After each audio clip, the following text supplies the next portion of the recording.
Viajaremos al eje bananero, conoceremos los orígenes de la violencia en esta fértil zona del país y analizaremos los derechos a la verdad, la justicia y la reparación a través de un caso específico. La masacre de La Chinita, ocurrida en 1994. Vista desde el avión, la zona de Urabá parece un inmenso mar de banano que se extiende por kilómetros y kilómetros de recorrido. Ubicado en el extremo noroccidental de la República de Colombia, el Golfo de Urabá tiene una importancia estratégica para el país por su cercanía con el Canal de Panamá. La vocación bananera de la zona se consolidó en la década de 1950 con la presencia de la United Fruit Company, que se estableció con el nombre de Frutera de Sevilla.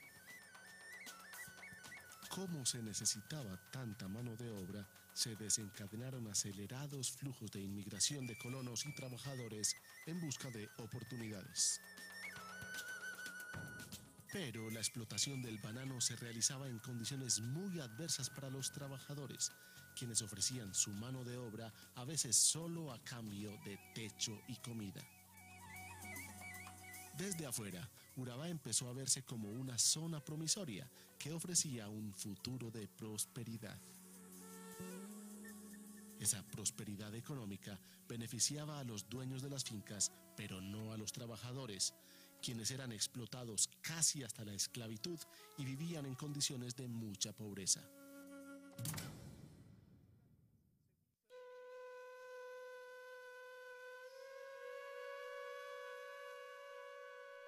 Las desigualdades manifiestas y el volumen de necesidades insatisfechas desencadenaron la intervención de las organizaciones guerrilleras FARC y EPL, las cuales ya se encontraban asentadas en la zona desde la década de 1970. A comienzos de 1980 se habían conformado en el eje bananero 8 organizaciones sindicales, entre las cuales se destacaban Sintagro y Sintrabanano. La primera con una marcada influencia del EPL y la segunda de las FARC. Estos grupos comenzaron a apoyar a los trabajadores en su lucha contra la explotación laboral, pero al mismo tiempo luchaban por el dominio territorial y político de la zona. Aproximadamente desde 1975, ambos grupos guerrilleros comenzaron a atacarse mutuamente e involucraban a todo aquel que creían simpatizante del uno o del otro. Al mismo tiempo, surgían los primeros comandos paramilitares, apoyados por los propietarios de las fincas afectados por el accionar de la guerrilla. Para sumar a esta situación, ya muchos narcotraficantes habían comprado tierras en esta zona y estaban financiando a los grupos paramilitares. Pues con el tiempo las cosas fueron cambiando por medio de la violencia, las cosas fueron cambiando. Entonces yo tenía trabajo en las bananeras, yo abonaba el banano. Y abonando pues el banano y eso, con eso me conseguía también la comida pues y vivía bien. Pero ahí ya empecé a ver conflictos, muertos en las mismas fincas, yendo para el trabajo, nos bajaban del bus, todos esos problemas fui viendo. Entonces las cosas se fueron dando a que ya yo había visto cantidad de personas, compañeros muertos. Y yo vivía en el barrio La Chinita. Y allá fue donde empecé como a conocer sería esos enemigos que me fueron viendo mal. Que yo digo que de pronto ellos me persiguieron fue por cosas que yo de pronto vi. Pero yo nunca pensé, ni he pensado decir qué fue lo que vi. Entonces creo que por eso me siguieron. Pero yo en ningún momento, yo alcancé a hablar con uno y le juré que yo no, que lo que yo había visto yo no, yo me lo llevaba a la tumba, con tal de que a mí ni a mis hijos me fueran a hacer nada. Pero usted sabe dónde mandan tanta gente, de más que no creyeron que eso era verdad. Y ya yo me iba para el trabajo y por las tardes venían a preguntar por mí. Le preguntaban a los niños, su mamá, ¿qué hora llega? Todo. Una vez alcanzaron a llegar a las 7 de la noche y yo estaba en mi casa.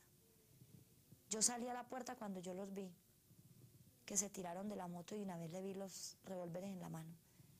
Yo por detrás del solar de mi casa, por ahí me volé. Yo duré una semana perdida. tratando de ver qué podía hacer por mi familia porque la había dejado tirada.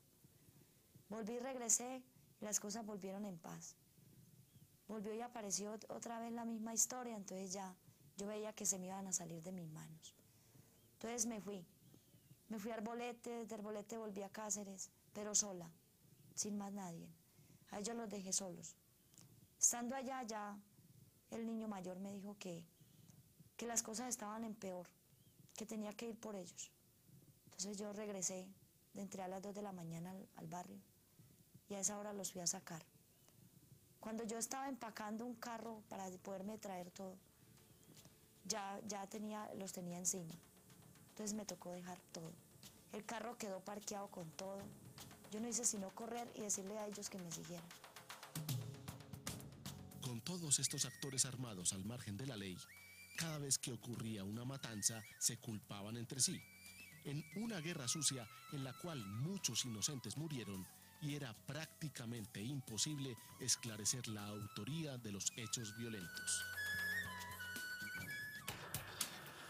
Los distintos gobiernos se preocuparon por hacer presencia en la zona de Urabá, tanto para llevar desarrollo económico y social, como para controlar la situación de orden público. A comienzos del gobierno de César Gaviria, en 1990, se logró un acuerdo de desmovilización con una facción del EPL. Como punto culmen de ese proceso, el 1 de marzo de 1991 pasó de ser un grupo guerrillero a un partido político legal, cuyo nombre utiliza la misma sigla, pero con un significado muy diferente. Esta facción del Ejército Popular de Liberación se denominó entonces Esperanza, Paz y Libertad.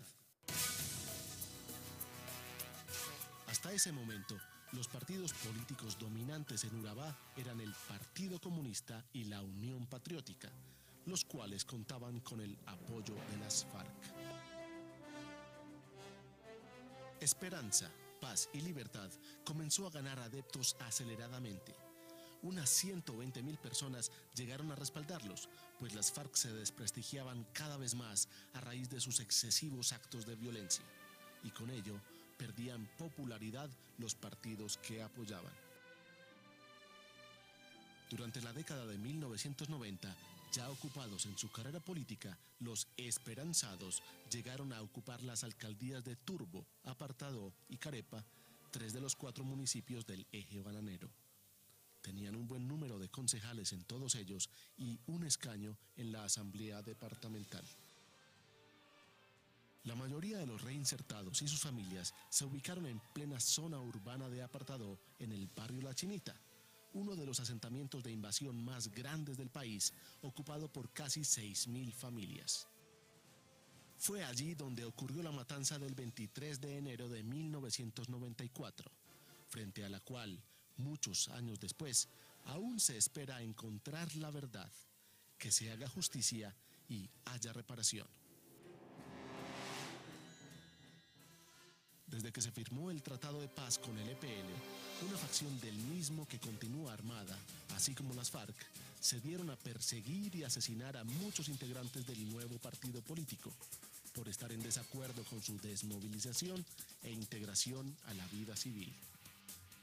El EPL ingresó a la vida civil, hizo participación de su propuesta política para las administraciones municipales de la región a nivel nacional, pero en Urabá, donde tenía un fuerte apoyo popular, y al año más o menos de la desmovilización vino una fuerte agresión de parte de las FARC y de una disidencia pequeña del EPL, creo yo, pues porque era la disputa por los espacios políticos donde convivían estas dos organizaciones en ese periodo 1991, 92, 93, hasta que se agravó mucho más el conflicto a finales de 1996.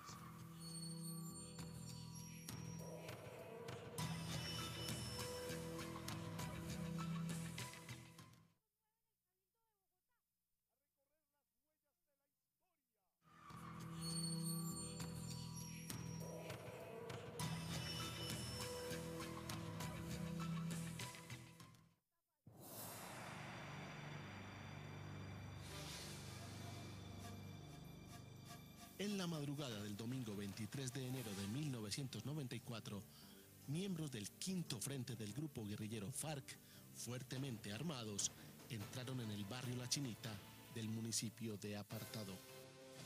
Cientos de personas se encontraban en sus casas tras regresar de un encuentro político y una verbena, cuando llegaron los miembros de las FARC. Luego de llamar a varias personas por su nombre, dispararon indiscriminadamente contra la multitud. 37 personas fueron asesinadas y 12 resultaron heridas. Todos los afectados eran miembros o simpatizantes de Esperanza, Paz y Libertad.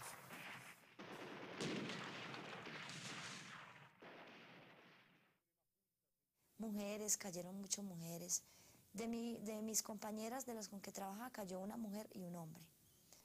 Pues a mí, a ellos no me tocó, pongamos, ir al entierro ni nada de eso, porque era una cosa que no podíamos hacer nada. Y cada cual se llevaba a su muerto para su casa y adiós, porque era una cosa muy peligrosa.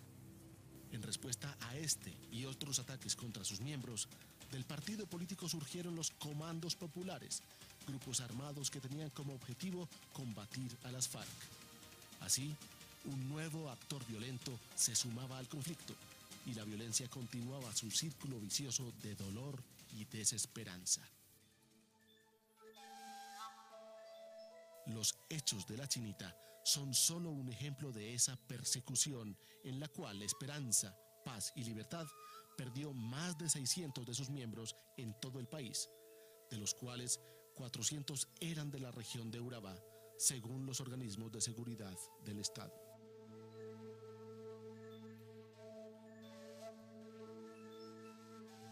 Una década después, en el año 2004, la región del Eje Bananero respira una aparente calma, aunque continúan haciendo presencia grupos paramilitares en casi todo el territorio.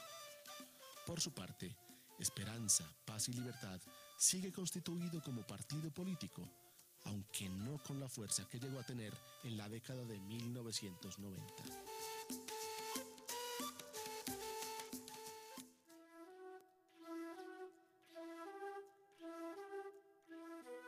Las víctimas de la masacre de La Chinita y de muchas otras que se han realizado en la zona de Urabá tienen derecho a la verdad, la justicia y la reparación, conforme lo ordena la Declaración Universal de los Derechos Humanos, aprobada por las Naciones Unidas. El derecho a la verdad se refiere a que las víctimas puedan conocer la información completa y verídica acerca de los autores, la motivación y las circunstancias del hecho violento. El derecho a la justicia es lograr el juzgamiento y la condena de los verdaderos culpables. Y el derecho a la reparación es el de obtener un desagravio o resarcimiento por lo que han sufrido, en forma material, económica o simbólica. En términos ideales, esta reparación debe hacerla el propio victimario o, en sustitución de este, el Estado, como responsable por la seguridad de todos sus ciudadanos.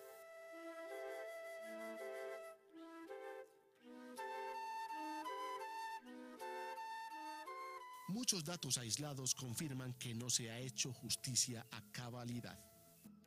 Ocurrida la matanza de La Chinita, el partido político Esperanza, Paz y Libertad responsabilizó a la dirigencia comunista de ser la culpable de esta y otras masacres.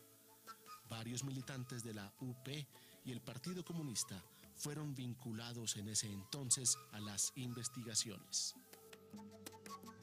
Ramiro Orjuela fue uno de los pocos abogados que logró entrar a Apartadó a recaudar pruebas para defender a varios implicados en la masacre de La Chinita, caso que llevaban los ya asesinados José María Valle y Eduardo Umaña Mendoza. Orjuela denunció en su momento la persecución de que eran objeto los abogados defensores de guerrilleros o exguerrilleros, tanto por parte de los paramilitares como por los mismos organismos de seguridad del Estado, que los acusaban de presunta colaboración con los grupos insurgentes. Estos casos también fueron llevados ante la Comisión Interamericana de Derechos Humanos. Actualmente, algunos guerrilleros de las FARC permanecen en las cárceles, sindicados de cometer el exterminio generalizado contra los reinsertados del EPL en la zona de Urabá. En el tema de justicia, pues la Fiscalía y los juzgados penales actuaron en ese momento, ¿cierto? La justicia penal actuó, hay unas personas detenidas, aún detenidas por esos hechos. Entonces tendríamos que decir que en justicia pues se adelantaron unos procesos judiciales y hay unas personas que están detenidas.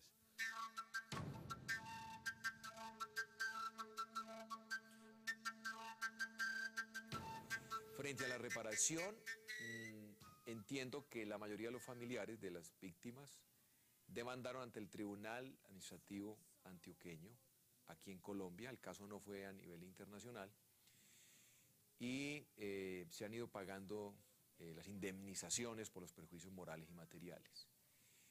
Desde el punto de vista del perdón, sí no sabría contestar hasta dónde los núcleos familiares han accedido a ese espacio de perdón frente a los agresores.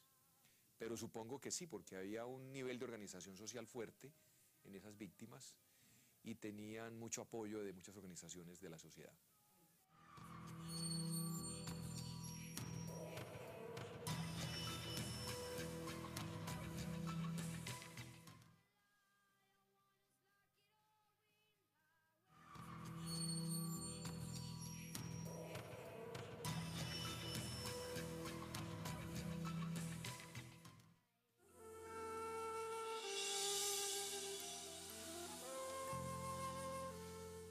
En el gobierno del presidente Ernesto Samper, siendo gobernador de Antioquia Álvaro Uribe Vélez y ministro de Gobierno Horacio Serpa Uribe, se creó la Comisión Verificadora de los Actores Violentos en Urabá. Su objetivo era verificar la existencia de comandos populares, milicias bolivarianas, paramilitares y guerrilla, así como violaciones de los derechos humanos cometidas por estas organizaciones y agentes del Estado, con el fin de que el gobierno implementara estrategias para su desmantelamiento y desmovilización.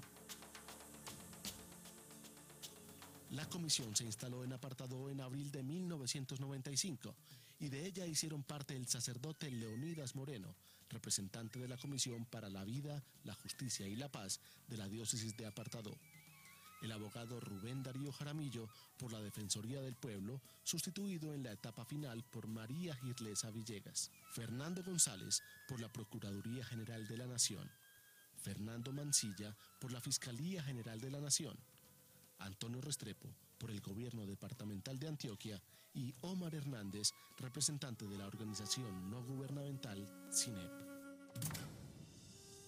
Esta comisión estableció sus propias reglas de funcionamiento.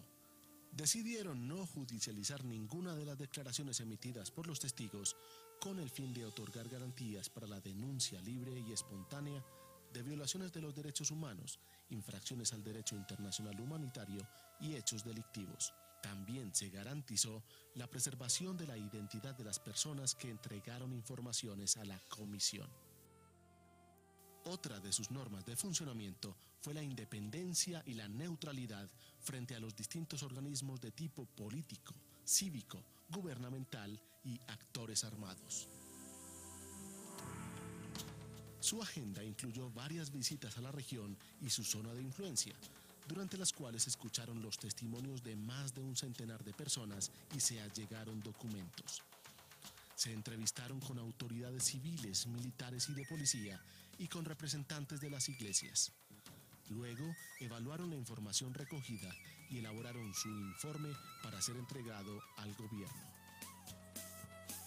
Y lo importante es que hubo dos informes, uno específico de una comisión de la verdad, donde participan miembros del Estado y de ONGs, de organismos de derechos humanos de la sociedad civil colombiana, donde se censura obviamente el comportamiento de ese actor armado ilegal, como la omisión por la fuerza pública.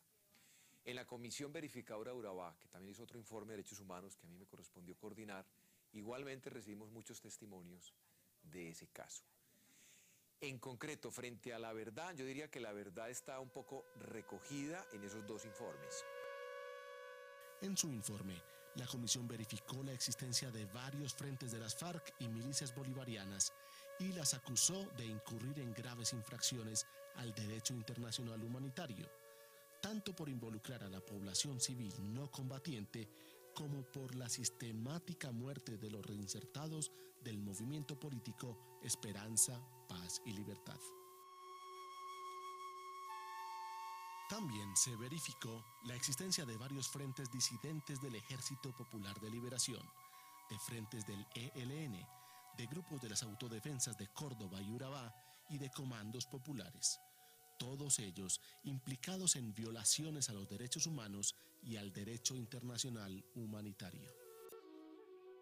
Igualmente, la comisión concluyó que agentes del Estado pertenecientes al Ejército Nacional, la Policía Nacional y el Departamento Administrativo de Seguridad, DAS, también estaban involucrados en idénticas violaciones. Entre otras de sus conclusiones, en el informe se manifiesta que el Estado colombiano es responsable por la impunidad en el ámbito judicial.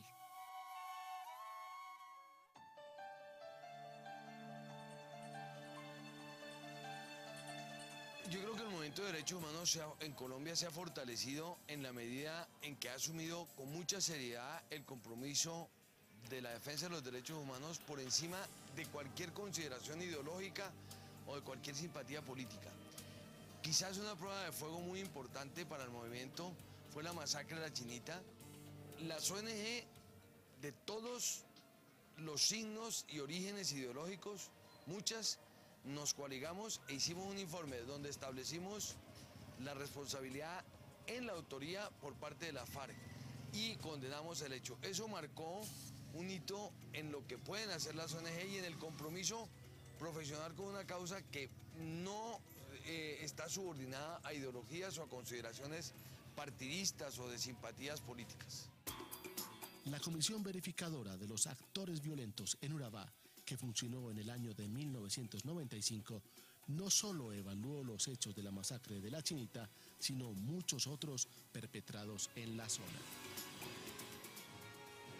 En aquella época aún no existía la Corte Penal Internacional de Naciones Unidas, pero sí la Comisión Interamericana de Derechos Humanos de la OEA. Se pueden encontrar varias diferencias entre esta comisión verificadora y una comisión de la verdad, como es concebida hoy en el derecho internacional. La primera diferencia es que actuó en una zona concreta, la de Urabá, mientras que una comisión de la verdad representa a todo un país. Una segunda diferencia es que la comisión verificadora entregó al gobierno unas recomendaciones para ser aplicadas a corto y mediano plazo con el fin de superar el problema de la violencia en la zona de Urabá. Pero una comisión de la verdad se encarga además de realizar un inventario de los daños materiales y morales y establecer indemnizaciones u otras formas de reparación a las víctimas. Sin embargo, aparte de estas y otras diferencias, no se puede negar el elemento común que las une, el esfuerzo por encontrar la verdad. Una verdad que debe conllevar a la justicia y la reparación, pues solo la confluencia de estos tres derechos básicos de las víctimas puede crear las condiciones para pensar en la posibilidad de una reconciliación nacional.